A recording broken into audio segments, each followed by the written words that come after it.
السلام عليكم ورحمة الله وبركاته. الحمد لله الواحد المتوحد بالوحدانية هو الله، الفرد المتفرد بالفردانية هو الله، العزيز المتعزز بالعزة هو الله، القدير المقتدر بالقدرة هو الله، قبل كل شيء هو الله، بعد كل شيء هو الله، الأول هو الله، والآخر هو الله، الظاهر هو الله، والباطن هو الله، أول الأولين هو الله، آخر الآخرين هو الله. أما بعد فأعوذ بالله من الشيطان الرجيم. بسم الله الرحمن الرحيم. إنا نحن نزلنا الذكر وإنا له لحافظون. وقال تعالى: قل هل يستوي الذين يعلمون والذين لا يعلمون. وقال تعالى: والذين أوتوا العلم درجات. صدق الله العظيم. وقال النبي صلى الله عليه وسلم: طلب العلم فريضة على كل مسلم. وقال عليه الصلاة والسلام: كلكم راع وكلكم مسؤول عن رعيته. وقال عليه الصلاة والسلام: بلغوا عني ولو آية، أو كما قال النبي صلى الله عليه وسلم. اللهم صل على محمد وعلى آل محمد كما صليت على إبراهيم وعلى آل إبراهيم إنك حميد مجيد. اللهم بارك على محمد وعلى آل محمد كما باركت على إبراهيم وعلى آل إبراهيم إنك حميد مجيد. محترم سامعین برادران عزیز، علم دین کی فضیلت اور مکاتب کی اہمیت کے تعلق سے کچھ ضروری باتیں عرض کرنی ہیں۔ سب سے پہلی بات یہ ہے کہ علم دین کی روح اور علم دین حاصل کرنے کا اصل مقصد معرفت الہی حاصل ہونا ہے، یعنی اللہ کی پہچان ہم کو کرانا ہے اور کرنا ہے۔ اب جو علم ہمیں اللہ سے قریب کرے وہی علم ہوا کرتا ہے، اور جس علم کو حاصل کرنے سے اللہ سے دوری ہو اس علم سے جہالت بہتر ہوا کرتی ہے۔ دیکھیں، قرآن آخری کتاب ہے۔ اللہ کے نبی، ہمارے نبی محمد رسول اللہ صلی اللہ علیہ وسلم آخری نبی ہیں۔ مذہب جو ہمیں ملا یہ آخری مذہب ہے۔ اب اللہ کے نبی پر جو سب سے پہلی آیت نازل ہوئی وہ آیت اقرأ بسم ربک الذی خلق ہے۔ اب یہ اقرأ بسم ربک الذی خلق، اس میں اللہ تبارک و تعالیٰ فرما رہے ہیں کہ پڑھو تم اپنے رب کے نام سے۔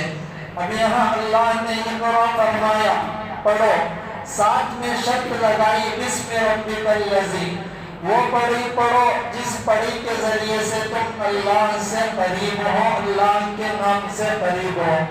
اگر کوئی ایسی پڑھی ہے جس پڑھائی کو پڑھنے سے اللہ سے دوری ہوتی ہو، ابو الحسن علی میاں ندوی رحمۃ اللہ علیہ فرمایا کرتے تھے کہ ان پڑھائیوں سے جہالت بہتر ہوا کرتی ہے۔ تو ساتھیوں، ہمیں اس بات میں غور و فکر کرنا ہے کہ ہمارا اکثر طبقہ کس طرف جا رہا ہے۔ تو علم دین کی فضیلت پہلی آیت سے ہی ثابت ہوتی ہے، اور مدارس کی اہمیت بھی اس آیت سے ثابت ہوتی ہے۔ اللہ کے نبی صلی اللہ علیہ وسلم غار حرا میں تھے، اللہ کی طرف سے یہ آیت نازل ہوئی تو اللہ معلم بنے اللہ کے نبی ہمارے نبی محمد رسول اللہ صلی اللہ علیہ وسلم متعلم بنے، درمیان میں واسطہ حضرت جبرائیل امین علیہ السلام بنے، اور یہ امت کا سب سے پہلا مدرسہ تھا۔ اللہ کے نبی صلی اللہ علیہ وسلم کو جو تعلیم ملی وہ سب سے پہلی تعلیم یہ تھی کہ اپنی امت کو بھی اس طرف توجہ دلاؤ کہ علم دین حاصل کرے امت بھی۔ اب جب مکے کے اندر اللہ کے نبی صلی اللہ علیہ وسلم کو نبوت سے سرفراز کیا گیا، اللہ کے نبی صلی اللہ علیہ وسلم ان حالات میں، جن حالات کو ہم پڑھ کر ہیں سن کر ہیں کہ حالات کٹھن ہو گئے تھے، چھپ چھپ کر دین کا کام کیا جاتا تھا، مگر اس کے باوجود اللہ کے نبی صلی اللہ علیہ وسلم نے دار ارقم ایک جگہ تھی، اس جگہ کو متعین کر دیا تھا کہ صحابہ وہاں آئیں اور آ کر تعلیم حاصل کریں۔ حالات کٹھن تھے، چھپ چھپ کر بھی مکاتب کی اہمیت کو، مدرسے کی اہمیت کو ثابت کرنا تھا کہ قرآن کی تعلیم کی اہمیت کتنی زیادہ ضروری ہے۔ تو اس لیے وہاں دار ارقم کی بنیاد رکھی گئی اور صحابہ نے وہاں تعلیم حاصل کی۔ جب حد سے زیادہ کفار نے اللہ کے نبی کو، صحابہ کرام کو پریشان کیا، تو ہجرت کے ذریعے سے ہمارے نبی صحابہ مدینۃ المنورہ پہنچے، تو مدینۃ المنورہ پہنچ کر بھی اللہ کے نبی خاموش نہیں رہے، تنگی میں بھی دین کی اہمیت کو سمجھایا اور دین کی تعلیم کی اہمیت کو سمجھایا۔ جب کشادگی ہوئی، وسعت ہوئی، کچھ سکون ہوا، تو اللہ کے نبی صلی اللہ علیہ وسلم مدینۃ المنورہ میں مسجد نبوی کے قریب صفہ چبوترے پر بیٹھ کر اللہ کے نبی صحابہ کو درس دیا کرتے تھے۔ اب یہ صفہ چبوترا مسجد نبوی کا ایک حصہ بن چکا ہے، مگر اللہ کے نبی کے دور میں یہ صفہ چبوترا کچھ مسجد نبوی کے باہر تھا۔ اللہ کے نبی وہاں بیٹھ کر بھی غریب صحابہ کو تعلیم دیا کرتے تھے۔ تو اس سے ہمیں سبق ملتا ہے کہ ہم تعلیم کی اہمیت کو سمجھیں، یہ کتنا زیادہ ضروری ہے۔ دیکھیں اللہ تبارک و تعالیٰ نے قرآن میں فرمایا، یا ایھا الذین آمنوا قوا انفسکم واہلیکم نارا، اپنے آپ کو بھی آگ سے بچاؤ اور اپنے اہل و عیال کو بھی تم آگ سے بچاؤ۔ اب دیکھیں اس سے مراد آخرت کی آگ بھی بعض علماء نے لیا ہے، مگر یہاں مثال دے کر علماء نے فرمایا کہ اگر کوئی بچہ ماں باپ کے سامنے ہو، تھوڑی دور پر آگ جل رہی ہو اور یہ بچہ ماں باپ کے سامنے آگ کی طرف بڑھ کر جا رہا ہو، اگر ماں باپ آگے بڑھ کر اس بچے کا ہاتھ نہ پکڑیں تو یہ بچہ عنقریب آگ میں گرنے والا ہے۔ تو ماں باپ بچہ کتنا ہی نافرمان کیوں نہ ہو برداشت نہیں کریں گے، بلکہ فوراً جا کر بچے کا ہاتھ پکڑ کر آگ سے بچائیں گے۔ تو علماء فرماتے ہیں کہ دیکھو، یہ اگر بچے کسی دنیا کی طرف جا رہے ہوں یا گناہ کی طرف جا رہے ہوں، بری صحبت کی طرف جا رہے ہوں، گناہ میں ملوث ہو رہے ہوں، تو اس وقت والدین کے ذہن میں یہ خیال آنا چاہیے یہ گناہ دراصل جہنم کی طرف لے کر جا رہا ہے، ہمارا بچہ اصل میں گناہ کرنے نہیں بلکہ ہمارا بچہ جہنم کی آگ میں گرنے جا رہا ہے۔ تو ساتھیوں، جب یہ خیالات ہمارے دل کے اندر آئیں گے، ہمارے ذہنوں میں اتریں گے، اللہ سے امید ہے کہ بچوں کی آئندہ آنے والی زندگی کے بارے میں ہم بڑے متفکر ہو کر زندگی گزاریں گے۔ اب اس وقت ہمیں چاہیے کہ ہم اپنے بچوں کی دینی تعلیم کی اہمیت پر غور و فکر کریں، تدبر کریں کہ اس وقت مکاتب کی کتنا زیادہ ضرورت ہے۔ علماء نے یہاں تک بھی لکھا ہے کہ مدارس اس وقت مستحب کے درجے میں ہیں، مگر مکاتب اس وقت فرض عین کے درجے میں ہیں۔ مدارس بھی بڑا کردار ادا کرتے ہیں۔ ابو الحسن علی میاں ندوی رحمۃ اللہ علیہ جو ہمارے مسلم پرست اللہ بورڈ کے صدر تھے، فرمایا کرتے تھے کہ مدارس ہر مرکز سے بھی بڑھ کر طاقتور قوت والا مرکز ہوا کرتا ہے۔ اس مدارس کے اندر علماء جب تیار ہوتے ہیں، یہی دین کے سپاہی بنتے ہیں۔ انہی مدارس کے ذریعے سے ایمان میں لوگوں کی مضبوطی آتی ہے۔ جب علماء مدارس سے تعلیم حاصل کر نکلیں گے تو عوام کو مسائل بتائیں گے، فضائل بتائیں گے، تعلیم کی اہمیت کو سمجھائیں گے، قرآن کو سکھائیں گے، تو لوگوں کا، بچوں کا، بڑوں کا ایمان مضبوط ہوگا۔ تو یہ مدارس کا مقام بھی اپنی جگہ بہت بڑا ہوا ہے۔ جتنے شعبے ہیں ان شعبوں کے اندر مدارس کو بڑا مقام حاصل ہے۔ آگے دیکھیں، یہ بات بھی عرض کرنی ہے، اس وقت علماء لکھتے ہیں، حضرت خالد سیف اللہ رحمانی صاحب جو مسلم پرسنل لا بورڈ کے سیکریٹری ہیں، حضرت نے بھی اپنے بیان میں ایک فرمایا کہ اس وقت مدارس میں جو طلبہ جتنے فیصد تعلیم حاصل کر رہے ہیں وہ صرف اور صرف 2% طلبہ تعلیم حاصل کر رہے ہیں۔ حضرت نے یہ لاک ڈاؤن سے پہلے کی بات فرمائی، لاک ڈاؤن کے بعد کی حالت مدارس کی کچھ اور خستہ گھٹیا ہو گئی ہے۔ اب اس وقت 2% سے بھی کم بچے مسلمانوں کے مدارس کے اندر علم دین کو پڑھ رہے ہیں۔ اب دیکھیں باقی بچے جو مسلمانوں کی باقی نسل ہے، یہ باقی نسل اب کس طرف جا رہی ہے؟ یا تو اسکولوں میں یا تو کسی اور کام میں مشغول ہیں۔ ہر بچہ مدرسے میں نہیں ملا کرتا، مگر والدین ہمارے بڑے اور ہمارے نوجوان سب متفکر ہوں گے، تو متفکر ہونے کے بعد، متفکر ہونے سے ہر بچے کو ہم مکتب میں داخلہ دلا سکتے ہیں۔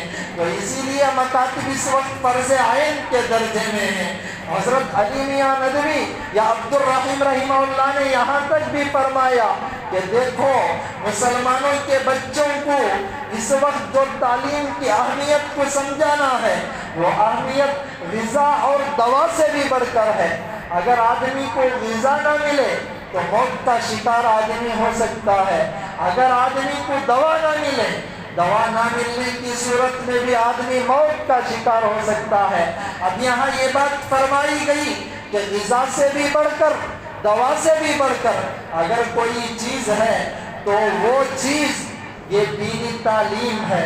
تو بچوں کو چاہیے کہ ان دینی تعلیم سے آراستہ کرنے کے واسطے، یہ دینی تعلیم کی فکر دلانے کے واسطے ہمیں چاہیے کہ ہم بچوں کو متوجہ کریں، اور خاص طور پر بڑے اس بارے میں متفکر ہوں گے تو اصل رہنمائی اللہ کی طرف سے مل کر رہے گی۔ اب جہاں مکاتب کا منظم انداز نہ ہوگا، منظم انداز نہ ہونے کی وجہ سے بچے تجوید کے ساتھ قرآن کی تعلیم حاصل نہیں کر سکتے۔ ہم اپنے آپ میں غور کریں، اپنے دیہاتوں کے بارے میں، کھیڑوں کے بارے میں غور کریں۔ اس وقت مکاتب کی حالت کتنا خستہ اور کتنی بری ہو رہی ہے۔ 12 سال کی بچی کو آج بھی نورانی قاعدہ پڑھنے نہیں آ رہا ہے۔ ایسی حالت ہمارے بچوں کی ہو گئی۔ اب اس وقت مسلمانوں کو جاگنے کی ضرورت ہے کہ پہلے حالات اتنے کٹھن نہیں تھے، مگر حالات اس وقت کٹھن ہو گئے ہیں۔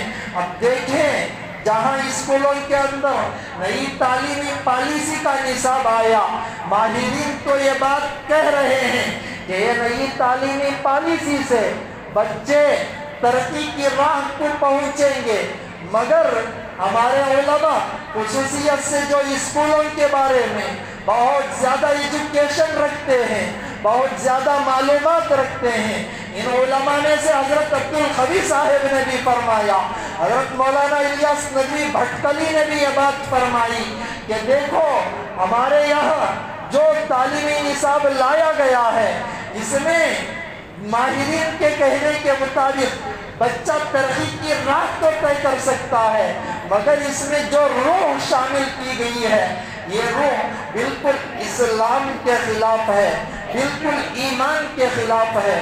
اگر ایک طرف بچہ تعلیم حاصل کرتے کرتے گولڈ میڈل حاصل کرے یا ٹرافی حاصل کرے یا انجینئر بنے، ڈاکٹر بنے، کوئی اور ڈیوٹی حاصل کرے، یہ اپنی جگہ ہے، مگر یہ تعلیمی نصاب کے اندر جس کا نام بھارتیہ کلچر رکھا گیا ہے، اس میں ایسی چیزوں کو شامل کیا گیا ہے، اس میں بچے کی ایسی ذہن سازی کی جائے گی کہ بچہ دھیرے دھیرے ایک طرف ڈاکٹر بنے گا، دوسری طرف اسلام کے اصول کام کرنے پر، اسلام کے اصول کے خلاف کام کرنے پر مجبور ہو جائے گا، ایک طرف تعلیم حاصل کرے گا، ایک طرف عبدالقوی صاحب نے فرمایا یا حضرت الیاس ندوی نے بھی یہ بات فرمائی، ایمان سے ہاتھ دھو بھی بیٹھے گا۔ اتنا خطرناک نصاب اس وقت لایا گیا ہے۔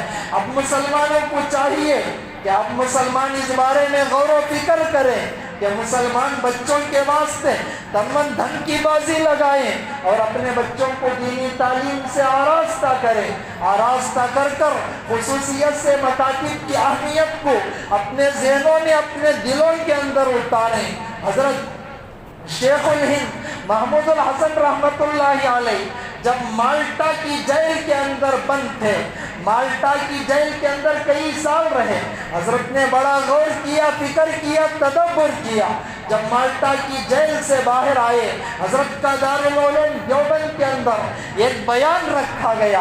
حضرت نے بیان کے اندر یہ بات ارشاد فرمائی، دو باتیں ارشاد فرمائی۔ ان میں سے ایک بات حضرت نے ارشاد فرمائی کہ دیکھو مسلمانوں، اور خصوصیت سے علماء کا بڑا قافلہ حضرت کے بیان کو سننے کے لیے مجلس میں بیٹھا ہوا تھا۔ حضرت رحمت اللہ علیہ نے علماء کے سامنے یہ بات بیان فرمائی، میں تمہیں فکر دلاتا ہوں، اس وقت ساری دنیا کے اندر، خصوصیت سے ہندوستان کے اندر جو مسلمان در در کی ٹھوکریں کھا رہے ہیں، پریشانی کے عالم میں مبتلا ہیں، یہ مسلمانوں کو اگر بچانا ہو، آئندہ نسل کی حفاظت کرنا ہو تو قرآن کی تعلیم کو عام کرنا پڑے گا۔ پھر شیخ الہند نے فرمایا اس کے بعد میں ارادہ کرتا ہوں کہ جگہ جگہ منظم مکاتب کا قیام کیا جائے گا اور ان مکاتب کے اندر بچوں کو اعلیٰ سے اعلیٰ تعلیم دی جائے گی، جس کے ذریعے سے بچوں کے ایمان میں مضبوطی آئے گی۔ اب غور و فکر اس وقت اس بات کی کرنا ہے کہ ساتھیوں، ہماری آئندہ نسل اگر مکاتب کا منظم انداز نہ بنایا جائے، ہماری آئندہ نسل ایمان سے ہاتھ دھو بیٹھے گی۔ اتنے کٹھن حالات ہمارے مسلمانوں پر آ سکتے ہیں۔ اب منظم مکتب نہ چلایا جائے تو پہلی بات قرآن تجوید سے نہ پڑھا جائے گا۔ حضرت ابن عباس رضی اللہ عنہما فرمایا کرتے تھے کہ میں سورہ زلزال یا سورہ عادیات میں پڑھوں، مجھے اس بات سے زیادہ پسندیدہ ہے کہ میں سورہ عادیات کو تجوید سے پڑھوں، سورہ زلزال کو تجوید سے پڑھوں۔ اس سے مجھے یہ پسند بات ہے کہ میں سورہ بقرہ اور سورہ آل عمران کو بغیر تجوید کے پڑھوں۔ آج کل ہماری عورتوں کی تعلیم کو، قرآن کے پڑھنے کے انداز کو ہم سمجھ سکتے ہیں کہ کتنا برے انداز سے قرآن پڑھتے ہیں، مگر اس وقت ضرورت اس بات کی ہے کہ اعلیٰ سے اعلیٰ تعلیم دلوائی جائے اور دین کی اہمیت کو بچوں کے اندر کوٹ کوٹ کر بھرا جائے، ورنہ ہماری آئندہ نسل ایمان سے دور ہونے میں بھی بڑی دور کی بات نہیں۔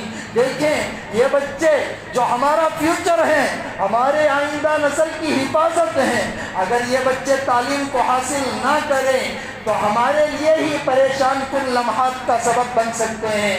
اگر یہ بچوں کے اندر دین کی اہمیت نہیں ہوگی، یہ والدین کے لیے پریشانی کا ذریعہ بن سکتے ہیں۔ حضرت ابو الحسن علی میاں ندوی رحمۃ اللہ علیہ نے بڑی توجہ کے ساتھ یہ بات ارشاد فرمائی کہ تم جگہ جگہ پر مکاتب قائم کیا کرنا ضروری ہے، ورنہ یہی بچے تمہارے خلاف ہو جائیں گے۔ آگے یہ بات بھی آپ کو سنانا ہے، اگر یہ بچے دیندار رہیں گے، ہماری خدمت کریں گے، ہماری آنکھوں کی ٹھنڈک بنیں گے، اگر یہ بچے دین سے دور ہوں گے، یہی ہمارے لیے پریشان کن لمحات کا سبب بن سکتے ہیں۔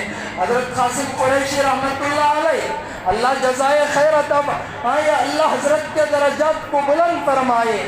ایک مرتبہ مرکز سلطان شاہ کے اندر حضرت نے بیان میں ایک واقعہ ارشاد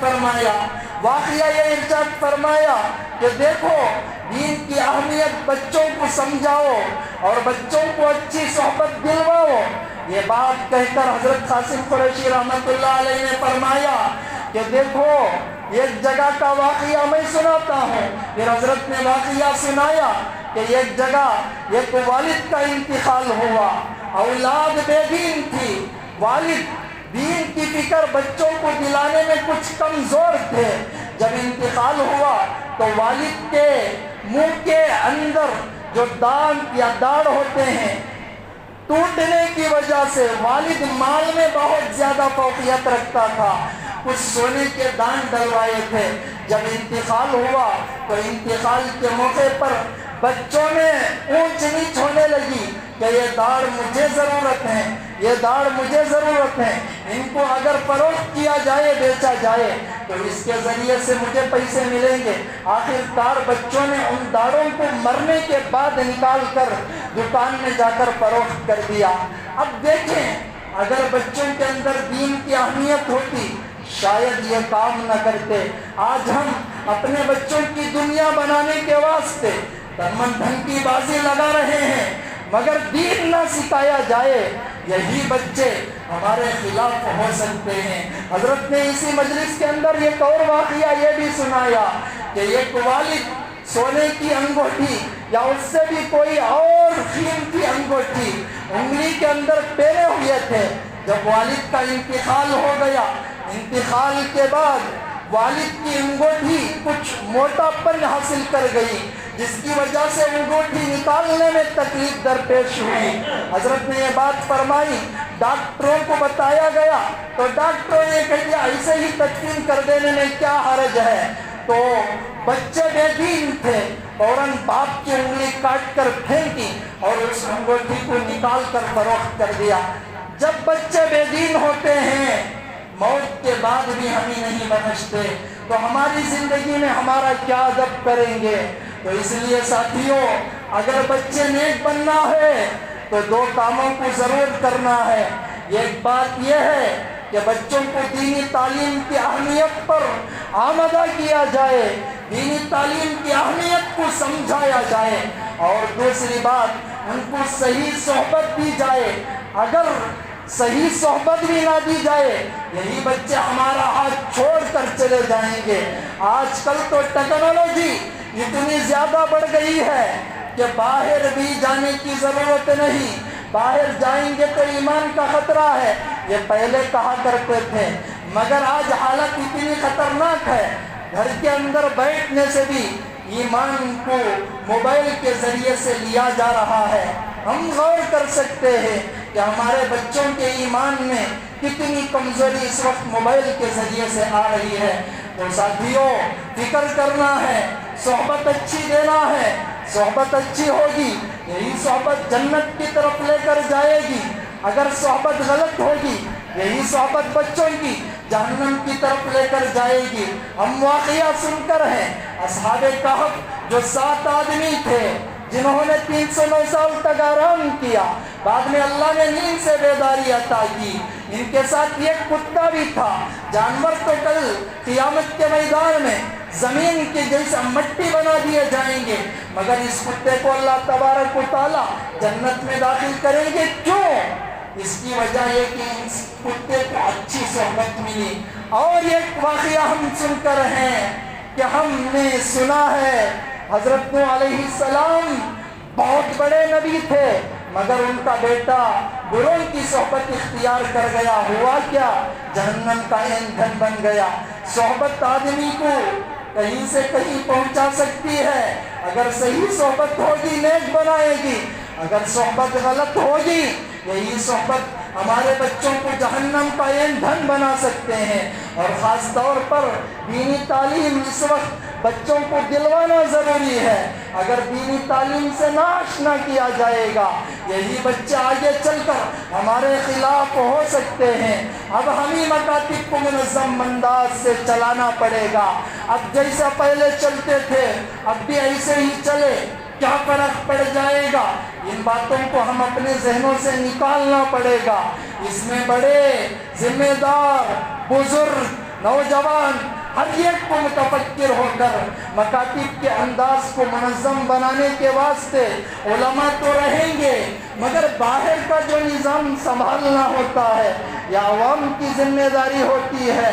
اب غور کرنے کی بات یہ ہے کہ اب اس نظام کو بنانے کے واسطے ابھی جب متفکر ہوں گے تو بچوں کی تعلیم اعلیٰ ہوگی.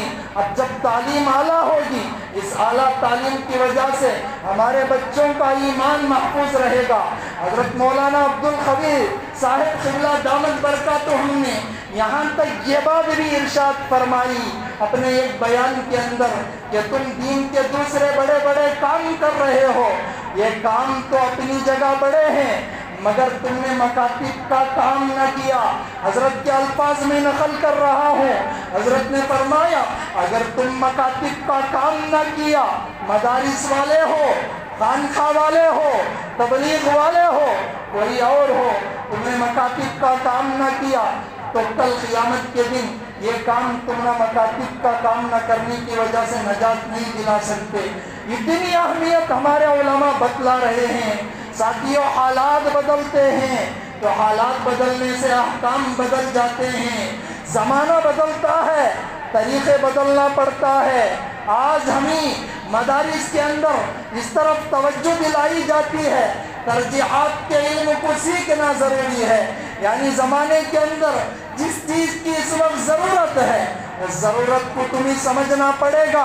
اب اس وقت سب سے زیادہ جو ضرورت ہے وہ مکاتب کو منظم انداز سے چلانے کی ضرورت ہے. ہم متفکر ہوں، ہم دیہاتوں کے بارے میں غور کریں، اپنے مکاتب کے بارے میں غور کریں.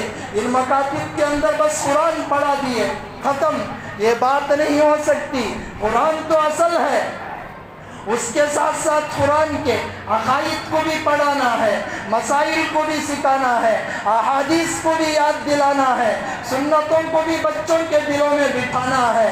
آگے چل کر آداب معاشرت کو سمجھانا ہے. اگر آداب معاشرت کو نہ سمجھایا جائے تو ماں باپ کا ادب بچہ کہاں سے کرے گا، اساتذہ کا ادب بچہ کہاں سے کرے گا. یہ سب چیزیں سمجھانا ہو تو مکاتب کو منظم انداز سے چلانا پڑے گا. اب غور و فکر اس بات کی ہے کہ دشمن اس کاٹ میں ہے کسی طریقے سے مسلمانوں کے بچوں کو گمراہ کیا جائے. میں نے اکابر علماء سے یہ بیان سنا ہے، یہ واقعہ سنا ہے، ورنہ میں اس واقعے کو نقل نہ کرتا. غالباً حضرت ابوالحسن علی میاں ندوی رحمۃ اللہ علیہ ایک مرتبہ برطانیہ کے سفر پر گئے. برطانیہ کے سفر پر جانے کے بعد حضرت رحمۃ اللہ علیہ کو وہاں کے بڑے بڑوں سے ملاقات کرنے کا موقع ہوا تو بڑوں نے کہا کہ حضرت ہم آپ کو ایک مدرسے کا دیدار کرانے لے کر جاتے ہیں.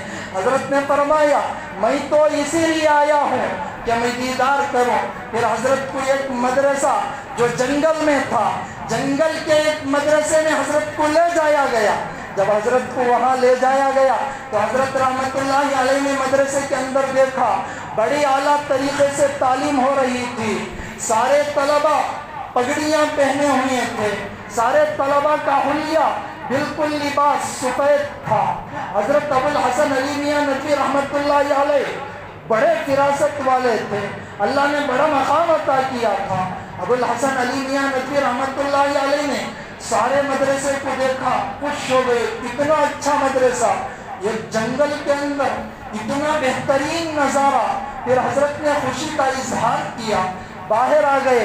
جنگل سے باہر آ کر جب گاؤں پہنچے، حضرت رحمۃ اللہ علیہ کے ساتھ جو ساتھی تھے انہوں نے کہنے لگے کہ حضرت بتاؤ یہ مدرسے کو تم نے کیسے پایا. بڑا غور کرنے کا مقام ہے ساتھیوں. آج ہماری قوم سو رہی ہے. میں آپ کا واقعہ نہیں بول رہا ہوں بلکہ ابوالحسن علی میاں ندوی رحمۃ اللہ علیہ جو دنیا سے پردہ کیے ہوئے بھی کئی سال گزر گئے. حضرت رحمۃ اللہ علیہ کی زندگی کا واقعہ ہے. جب مدرسے کا دیدار کر کر گھر پہنچے ایک آدمی کے گھر میں جب پہنچے بہت سارے ساتھیوں نے حضرت سے پوچھا تم نے اس مدرسے کو کیسے پایا. حضرت نے کہا جنگل نما میں بڑا بہترین مدرسہ ہے. حضرت سے ساتھیوں نے کہا نا حضرت یہ تو یہودیوں کا ایک مدرسہ نہیں، ایک چال ہے. یہودی مدرسے کی شکل دے کر جہاں بخاری بھی پڑھا رہے ہیں، جہاں مسلم بھی پڑھا رہے ہیں، جہاں مسائل کی کتابیں بھی پڑھا رہے ہیں، اب اس مدرسے سے جو فارغ ہو کر آتا ہے کسی اور جگہ اسی مدرسے والے بھیجتے ہیں جا کر مسلمانوں کے بچوں کی غلط ذہن سازی کر کر گمراہ کر دیتا ہے۔ اب ساتھیوں ایسا ماحول چل پڑا ہے، اب اس ماحول کے اندر ہمیں جاگنا ہے۔ اب تک سوئے تھے، اس غفلت کے پردے کو، اس غفلت کی کمبل کو اٹھا کر پھینک دیں، اب تو جاگیں۔ اس دور سے ہی یہودی چال چل کر ہمیں گمراہ کر رہے ہیں، مدارس مسلمانوں کی شکل میں بنا کر گمراہ کر رہے ہیں۔ اب ہم کتنے گمراہ ہوں گے؟ اللہ ہمیں دینی تعلیم کی اہمیت کو سمجھنے والا بنائے، کہنے کے ساتھ عمل کی توفیق عطا فرمائے۔ آمین۔ وآخر دعوانا ان الحمد للہ۔